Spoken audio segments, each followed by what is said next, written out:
Muy buenos días, sean bienvenidos y bienvenidas a esta nueva charla, a esta cuarta y última que se enmarca en el segundo encuentro sobre experiencias literarias.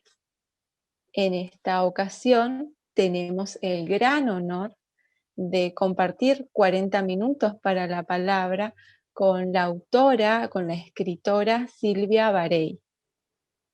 Silvia nació en San Francisco, Córdoba. Ella, además de escritora, es docente e investigadora en la Universidad Nacional de Córdoba. Entre sus producciones, que abarca muchísimos escritos, podemos encontrar poemas, cuentos y ensayos. En este microencuentro, el día de hoy, nos abocaremos a su poética.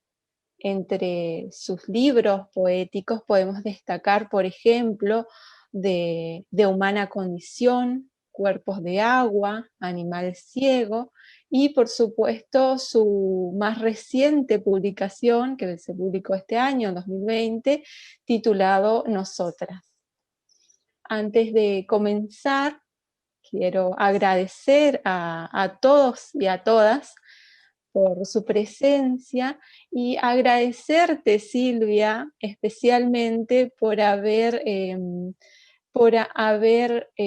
aceptado tan amablemente nuestra invitación. Muchísimas gracias y bienvenida a este microencuentro. Buenos días a todos y todas. Muchísimas gracias a ustedes. Felicitaciones por la iniciativa. Y bueno, acá estamos un sábado por la mañana charlando un poco. Sí, la verdad que es un verdadero placer tenerte, Silvia. Lo cierto es que no es la primera vez que tenemos el honor de charlar con vos. Eh, la primera vez fue en el año 2017 cuando viniste a Formosa, no sé si te acordás. Me acuerdo Fue, muy bien y me acuerdo muy encantada de haber estado ahí en el profesorado con ustedes. Hermoso, hermoso, sí me acuerdo. Y el año pasado también debía ir, lo que pasa es que tuve un problema de salud y ya no pude viajar. Así que bueno, lo suplimos con este encuentro. Sí, por supuesto.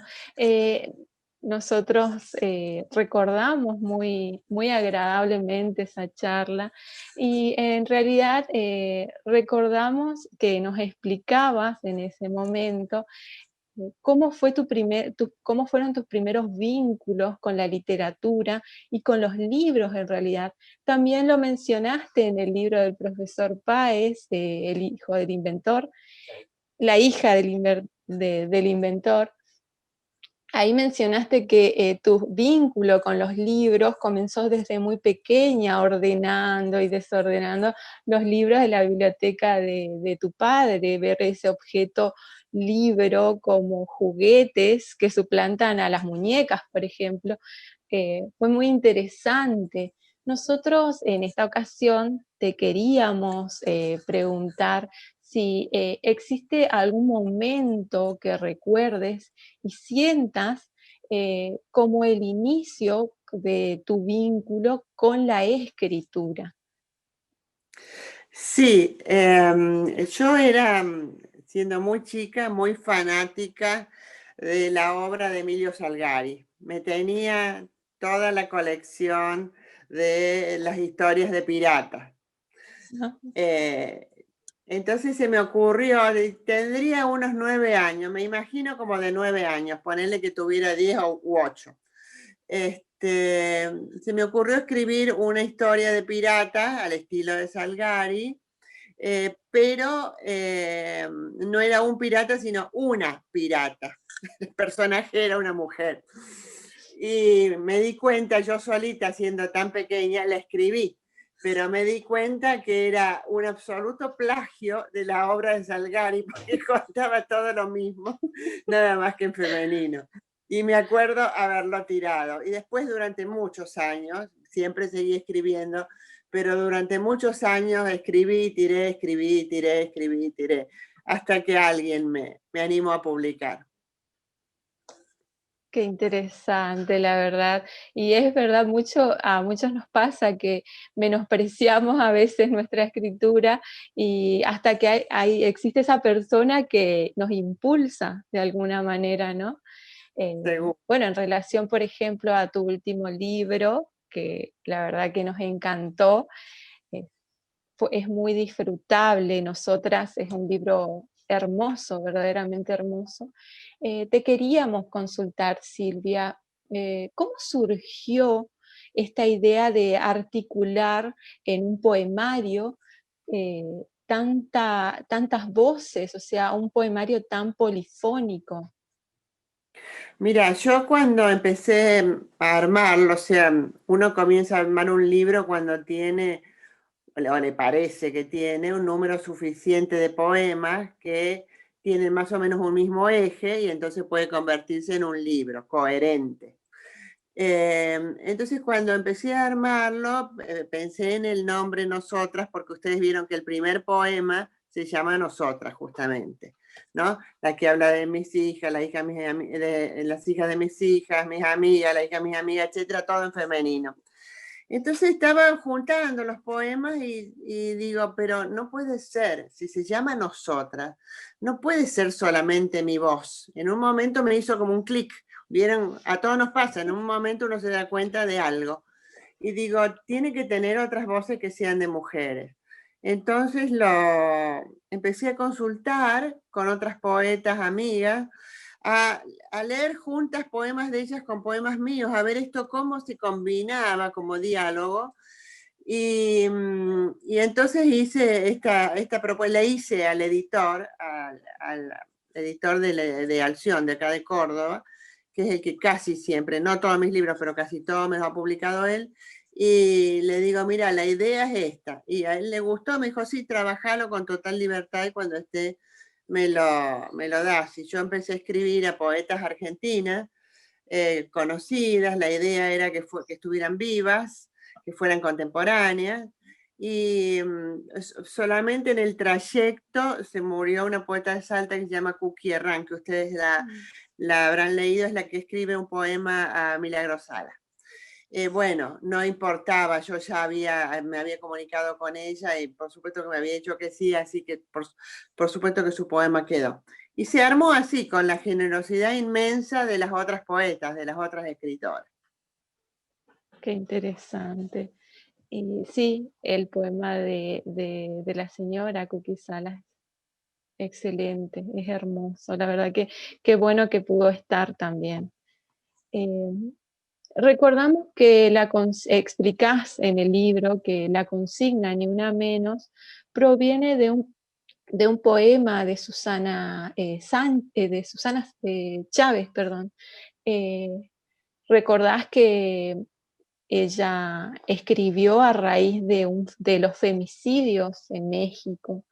En cuanto a esto, queríamos conocer tu opinión. eh, ¿Cuál es el rol que crees que ocupa el lenguaje poético en lo que son los movimientos y las luchas sociales? A mí me parece que la poesía o la literatura en general, no me quiero limitar a un género, la literatura en general, sobre todo la última literatura, si uno piensa en la última novela, las últimas novelas de las escritoras argentinas, que a veces parecen tan duras, tan terribles, y uno se pregunta por qué estamos escribiendo así, ¿no? ¿Qué pasa? Yo me pregunto, ¿qué pasa que las nuevas generaciones, ¿no? Ustedes, por ejemplo, que empiezan a escribir, escribimos estas cosas terribles, ¿no? Por una parte damos cuenta de un modo de percibir el mundo, por supuesto, aunque sea a través de la ciencia ficción. Pero por otra parte, para ajustarme más a lo que estás preguntando, a mí me parece que la literatura cumple un rol fundamental de brindar información acerca de cosas que están pasando en nuestra cultura, pero brindarla no como uno la puede encontrar en un libro de historia o la puede encontrar en las noticias de los diarios, sino con una especie de lenguaje que es el lenguaje poético, el lenguaje metafórico, el uso de una retórica particular, un lenguaje que amplía mediante estas estrategias esas formas de construcción del sentido. Entonces, no hay una sola información, un solo sentido, una especie de bajada de línea de que las cosas son así, sino una multiplicación del sentido, una polifonía de voces que hacen que uno pueda ir escuchando ahí la multiplicidad de aquello que está circulando en lo social. A veces silenciadamente, ¿no? Como las voces de las mujeres que no se escuchan. No necesariamente muertas, las voces de las mujeres que no se escuchan, que han sido históricamente silenciadas. Lenguaje poético tiene la capacidad de decirlas aún en los silencios.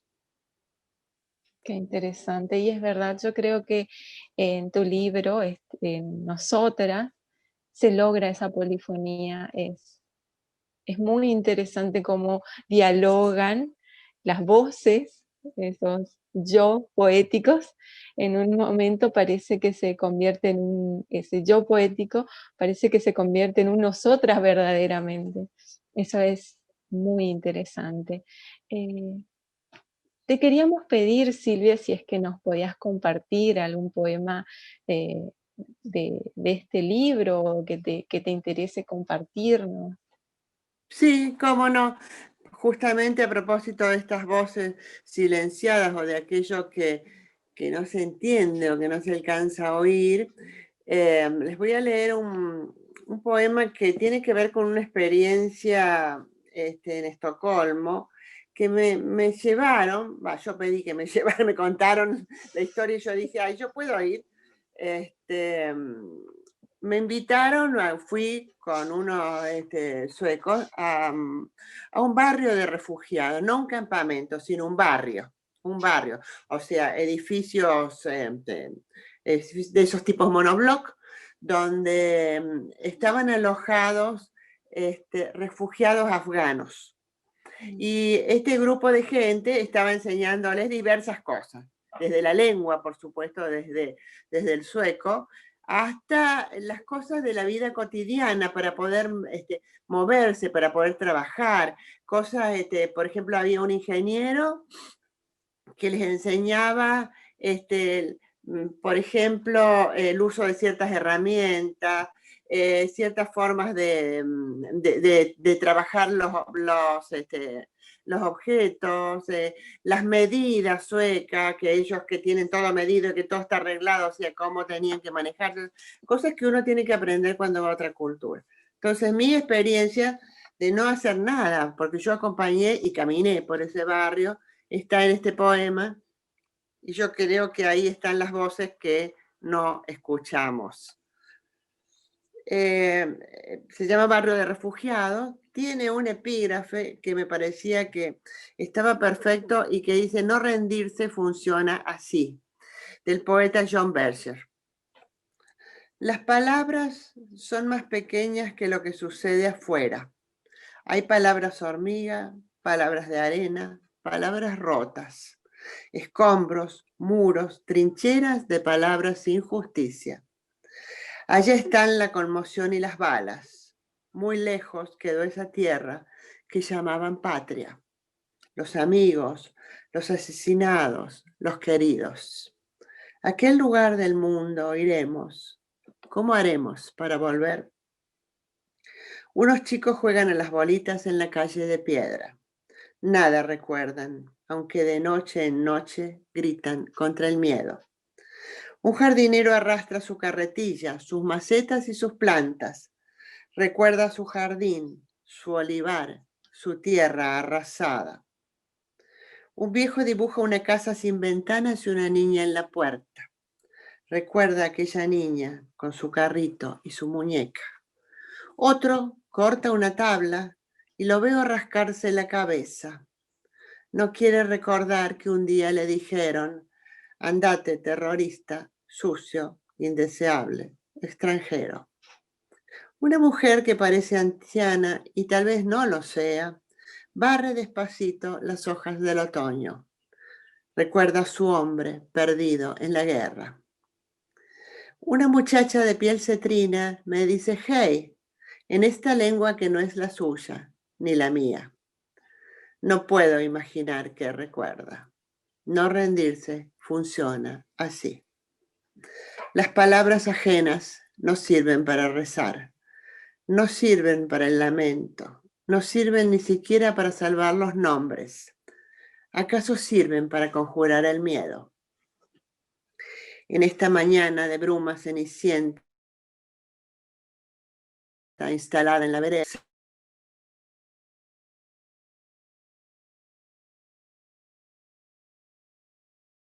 teje y borda como potencia de abrigo y canta nanas como en un santuario para el niño que está por parir. En este suelo, en esta nieve, en este invierno, en este otro amanecer. No rendirse funciona así.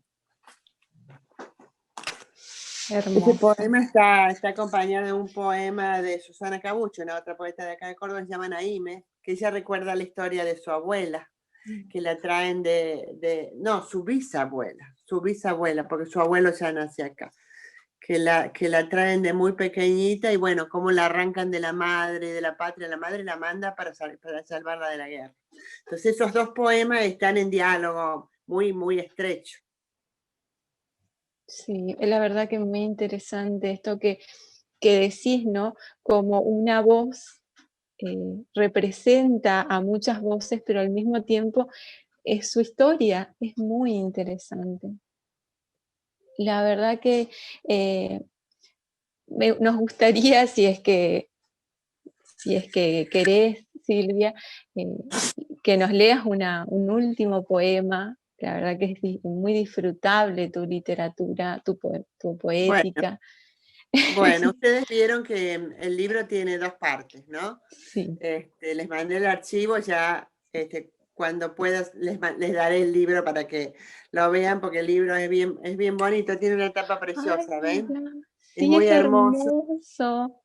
Es muy hermoso, es un cuadro de una amiga mía de Brasil, que también tiene que ver con la historia, porque yo estaba terminando el libro pensando qué tapa, qué diseño, el editor me había preguntado, y Hortensia me manda la invitación para su exposición de pinturas, y me manda toda en la tarjeta una pintura preciosa. Y yo le digo, ay, Hortensia, qué maravillosa, ¿por qué no? Me gustaría que me la des me dejes tomar un fragmento, es un fragmento, porque ella hace enormes murales. Me dejes tomar un fragmento para la tapa de mi libro. Entonces me dijo, ahí te mando todo, y me escaneó todo, me mandó todas las fotos, y de ahí elegimos un pedacito, una pintura muy preciosa.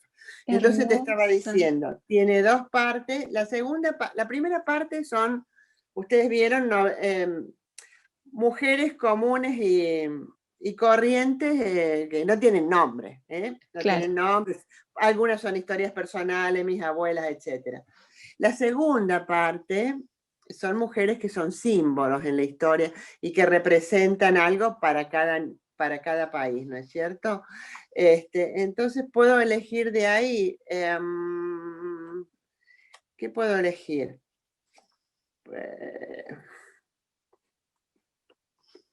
Puedo elegir un poema de Alejandra Pizarnik, un poema de Virginia Woolf, a ver a ustedes qué les gusta, uno a Marilyn Monroe. Ay, la verdad que son excelentes, pero a mí me puede Pizarnik, personalmente creo que hablo por todos. Es una poeta maravillosa, maravillosa. Ahora la tengo que encontrar, ¿eh? Sí, ya lo encontré. El poema se llama La que escribe. Hace de su campamento de palabras un verdadero frente de batalla. Mientras escribe, para no pensar en el miedo de su miedo, del lado del color o de la pena. Escribe para no ponerse la mano en el corazón un agujero en la noche súbitamente invadido por un ángel.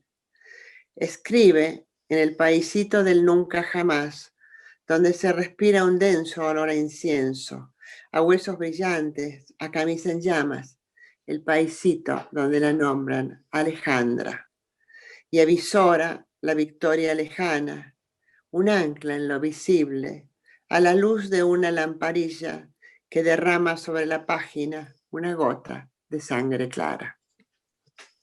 Fascinante, fascinante. Muchísimas gracias, Silvia. Muchísimas gracias por esas lecturas. Tu libro, la verdad que es increíble y no veo la hora de que pueda tener el libro físico porque es hermoso. Eh, Continuando un poco, Silvia, con esta charla, con este microencuentro, te queríamos consultar, porque sabemos que además de escritora, también incursionaste en el mundo de la docencia, ¿no? Te queríamos consultar, ¿qué, ¿cuál es tu postura o cuál es tu perspectiva respecto a la presencia de la poética en las escuelas? Yo creo que la poesía está muy presente en los jardines de infantes a través de la música y de los cantos, ¿no es cierto? Y de las poesías tradicionales que se les enseñan de memoria a los niños y en la escuela primaria. Cuando ya pasamos a la secundaria, ya es como si la poesía se hubiera silenciado o hubiera desaparecido. Y en los programas universitarios encontramos muy pocas materias que den poetas. Piensen en la literatura argentina, ¿no es cierto? Por dar un solo ejemplo. La latinoamericana también. Se ha tomado fundamentalmente la narrativa, se toma la narrativa, pero muy poco la poesía. Ahí tenemos varios problemas. Yo creo que en realidad en la escuela secundaria el problema... Yo he ido a leer poemas a escuelas primarias y miren que mis poemas no son fáciles, he tratado de contarles a los chicos alguna historia para después leerles el poema. Y los chicos están re fascinados y después inventan cosas y vuelven a escribir. En la escuela primaria. En la escuela secundaria ya están más alejados. Yo creo que tenemos el problema, los profesores tenemos el problema de no encontrar la forma de acercarles la poesía. Tratar de enseñarla desde un modo muy formal, como que la rima, como que la retórica, y los chicos eso lo detestan. Yo creo que hay que enseñarles poesía a través de la música, de las canciones, a través del rock nacional, que tiene tanta poesía y tantos poetas cantantes de rock que son realmente verdaderos poetas y escritores y ellos los tienen a mano. Hay que encontrar un sistema de mediaciones. Para leer a Pizarnik no se puede llevarles de golpe un libro de Pizarnik, porque no lo entenderían. Perdonen mis perros. No, no hay problema, todos tenemos mascotitas también, estamos... Sí.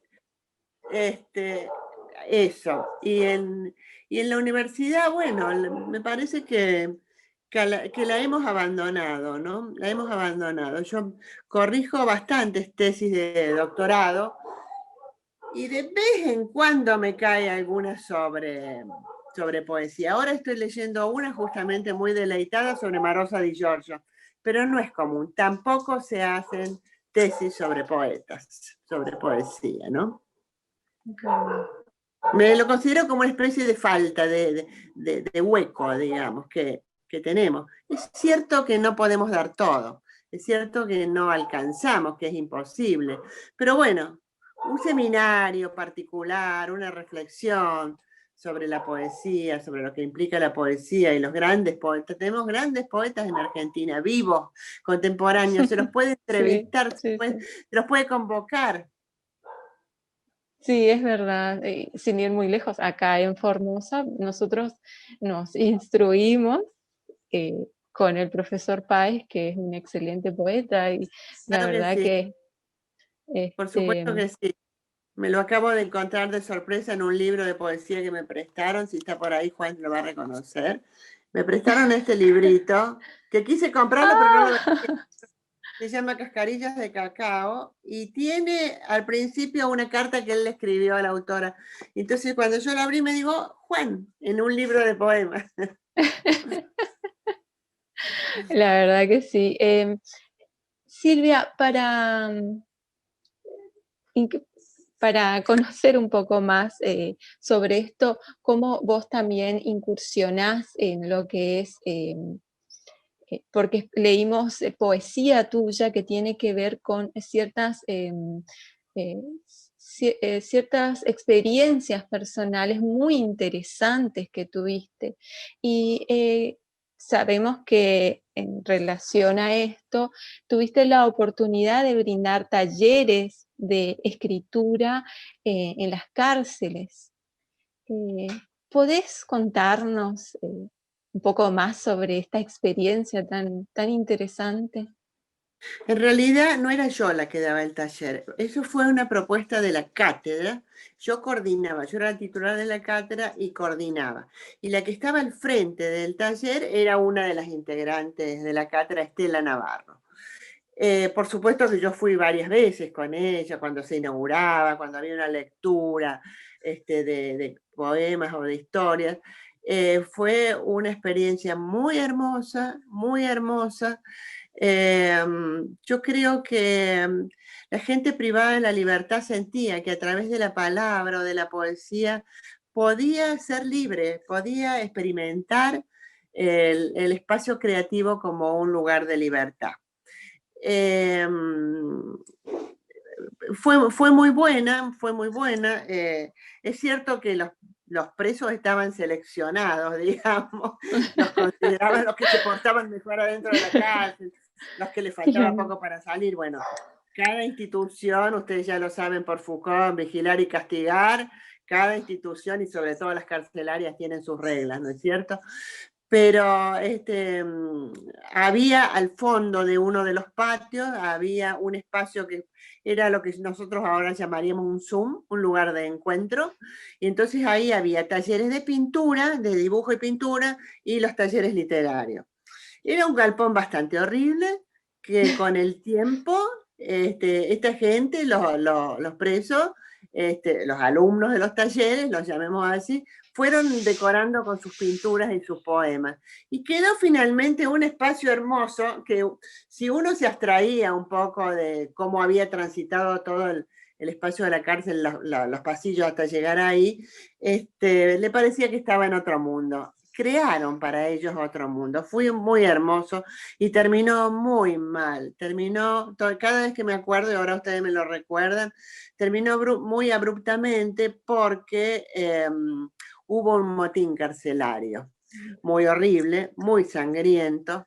Estela, era el día que Estela iba al taller, un miércoles, siempre lo recuerdo porque yo estaba en mi casa y cuando vi la hora y vi lo que pasaba en la cárcel me aterroricé, creí que ya había quedado adentro. Y tuvo la suerte de que cuando iba a entrar, alguien la llama, otra profesora, le dice, ¿por qué no tomamos un café en el bar del frente que te quiero comentar? Y a ella les pasó lo mismo, estaban ahí en el bar con el café y vieron el motín en la cárcel. Por suerte se salvaron, como decimos nosotros entre los indios. Y terminó muy mal porque después del motín, que fue sangriento, que hubo muchos problemas, hubo muertos, represión fuerte, cerraron todo, cerraron todo. Entonces fue una experiencia hermosa y uno sabe que puede funcionar, sabe que el arte ayuda, que el arte salva. ¿No? Y en esos contextos tan difíciles, como por ejemplo la gente que trabaja en los hospitales psiquiátricos, también ahí hay experiencias hermosas, de poesía, de teatro, de música. Hay que apostar por el arte. Hay que apostar por el arte, es verdad. La verdad que es una pena que haya terminado así, pero es interesante rescatar esos momentos que, que crea la literatura, que crea el arte, cualquiera sea, arte plástico, música, la poética. eh, es muy interesante, la verdad, pensar que eh, la literatura puede liberar a una persona más allá de cual sea su situación y en el lugar en el que se encuentre, ¿no? Efectivamente es así. Acá en Córdoba se hizo una compilación muy hermosa, muy linda, muy dolorosa también, de la poesía escrita en los campos de concentración, lo que se pudo rescatar. Muy linda, muy linda. Hermoso. Bueno, Silvia, estamos, porque es un microencuentro, estamos Sí, cerrando en realidad. Y como dijimos, este es el segundo, es la segunda vez que tenemos el honor de charlar con vos. La primera ya en el 2017, nosotros, hablo de mi grupo clase, estábamos iniciando, era nuestro primer año en la carrera. Y hoy ya nos encontramos en el último año, ya estamos terminando. Muy Sí, bien, me alegra sí, mucho. muchas Me gracias. alegra Y queríamos bastante. consultarte, Sí. ¿cómo? No digo que No, me alegro, fantástico que vayan terminando, que no se me hayan quedado en la mitad del camino. gracias. No queríamos consultarte si tenías eh, algo para compartir, un consejo como docente en el ámbito docente, ¿no? Que puedas compartir con nosotros que estamos por incursionar recién en ese ambiente, ¿no es cierto? Miren, yo consejos no doy porque cada uno tiene que hacer su propia trayectoria de vida. Y además, cuando uno es joven, los consejos le caen gordos. Ustedes ya saben que los padres le dicen a los profesores. O sea que a mí eso no me parece que sea efectivo. Yo lo único que les puedo decir es que mantengan el entusiasmo y mantengan la alegría. Porque nosotros tenemos una profesión que es una profesión que está volcada hacia el otro, que es una profesión que está hecha para dar.